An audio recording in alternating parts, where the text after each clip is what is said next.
Hi everybody, it's me, Laura. I am here finally with my recap of this weekend. I had a very good weekend. It was stressful and hard, especially leading up to what I did on Sunday morning, but it was really important to go through, and I feel very, very glad with what I did.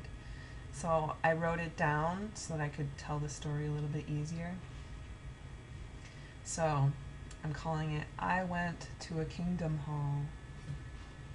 I went to a kingdom hall. I tried not to have it be us versus them. I didn't want it to be.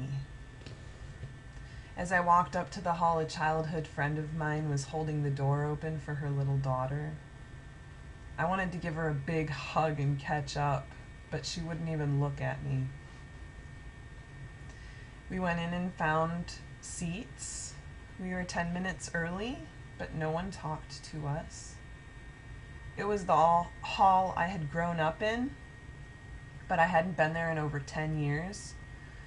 I only knew about 2/3 of the people. The talk was given by another childhood friend of mine. It was about turning to Jehovah in times of need. He discussed how even at our lowest, we need to be sure not to forsake the gathering of ourselves together, because here is where Jehovah's Spirit is. To not let our minds get separated from God's organization. I couldn't help but wonder if he realized that he was making every person that struggles with depression in there feel even smaller and more worthless than they already did. Tad and Taylor didn't even make it through the talk. They were outside, in the neighboring sunflower patch. Right where they should be, with God, outside with God. I had my worldly sidekick inside with me, and he caught some good stuff from the watchtower. Like this interesting comment given by an ex-Bethelite. In harmony with that thought, we might think that a good way to combat this would be to know what's out there so that we could build up our own faith. Well, in harmony with the illustration of staying away from an infected person who has a contagious disease, we wouldn't knowingly go infect ourselves with what they had so that our body could build up immunity. By the same way, we wouldn't seek to find out what they're saying so that we could build ourselves up. So we want to stay away. That's what Jehovah tells us, is just to stay away from it completely, which is what we would do if someone had a contagious disease. Okay, good point. And brother?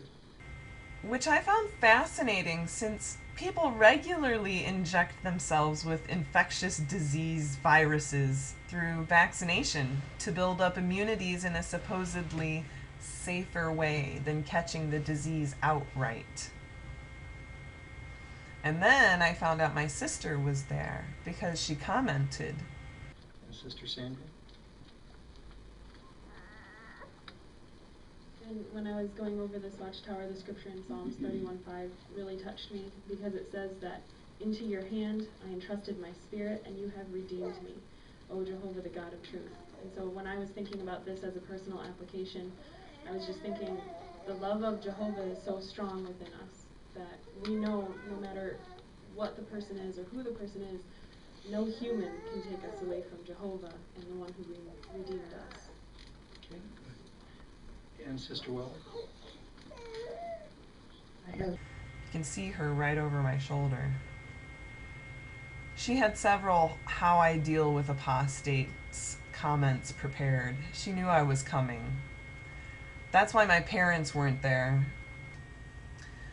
And it was a little tricky having Lolly there with me. I've never had my babies at a meeting before, and it went pretty good. They were very good, but by the Watchtower study, little Lolly there was getting pretty tired. She was trying to fall asleep in my arms. Oh, and I almost forgot. Here's a little clip for Jada and our friends with the JW survivors. In many times of situations, apostates like to introduce themselves. At conventions, often we're told to be careful. People will try to slip in, add literature into people's bags and those types of things. So situations we have to keep the lookout, not just to seek them out, but also protect them if they try to find us. And Brother Jeff. But anyways, they were expecting us to flyer the lot. Tad said brothers came out twice and walked through the whole lot and inspected each car while he was outside with Taylor. They were not expecting what I did, though. I tried really hard not to have it be us versus them. But that damn Watchtower article didn't leave much wiggle room. And my sister's 15-year obsession with proving herself better than me didn't make it any easier. But I gave it my best. My cameraman flubbed it, but I waited till they were all done with the final review point. Then I just stood up and took a few steps toward the front and said, "It is not true that those you've labeled apostates are mentally diseased. They've left this organization of men for many good reasons, such as its 10-year affair with the United Nations, or its ungodlike, hateful practice of parents shunning children. I love you all." The conductor began speaking over me at the ungodlike, hateful part, though. But I got in the UN statement. I refused to leave the meeting until the meeting actually ended. And after it was over, I went up to the Geyer family to make the apology that I have been wanting to make for almost 20 years. The father, Brother Geyer, looked absolutely petrified of me and just shook his head and tried to step behind another brother. As I told him I was sorry for lying and that his son had told the truth. As we walked outside, no one I looked at would make eye contact. But in fairness, I only looked at a few in my line of sight, and several of them were elders. In reflection, I realized that not a word I said probably mattered at all. I bet no one can recall what I said, even the UN comment. I think the shocking method of delivery made it really difficult to retain the information. Even though I did everything possible to deliver it respectfully, the only thing anyone remembers is that someone stood up and disagreed. And you know what?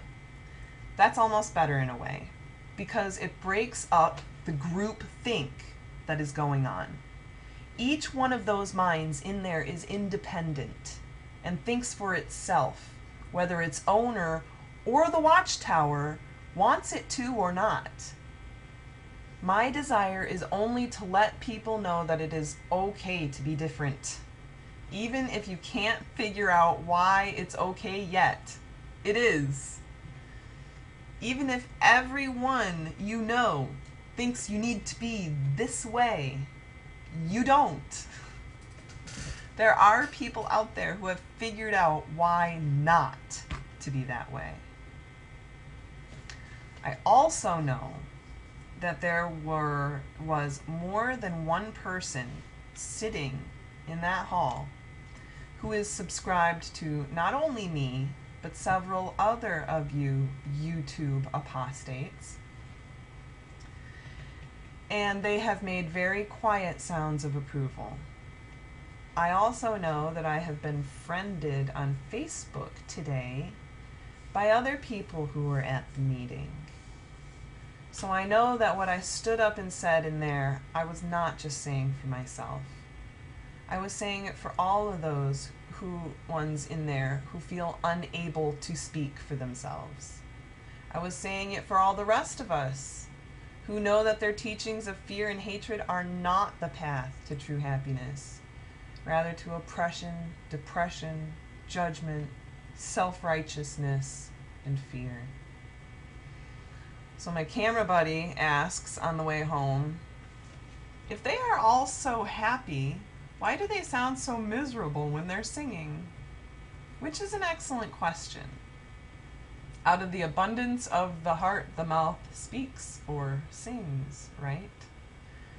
I can't deny that I welled up with tears during the second song, despite the deflated sound of the singing.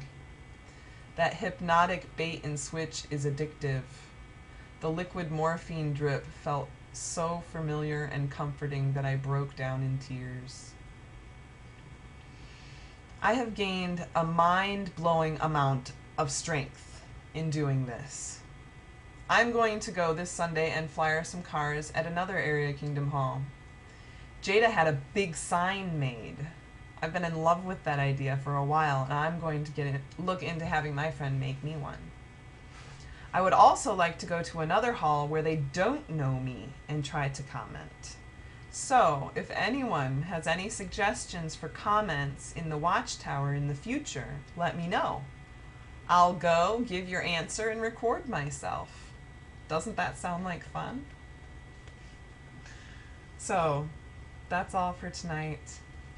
I've also decided that I'm going to be telling my story in a lot more detail in the following weeks. So, I look forward to sharing more with you all. Thank you. Peace and love.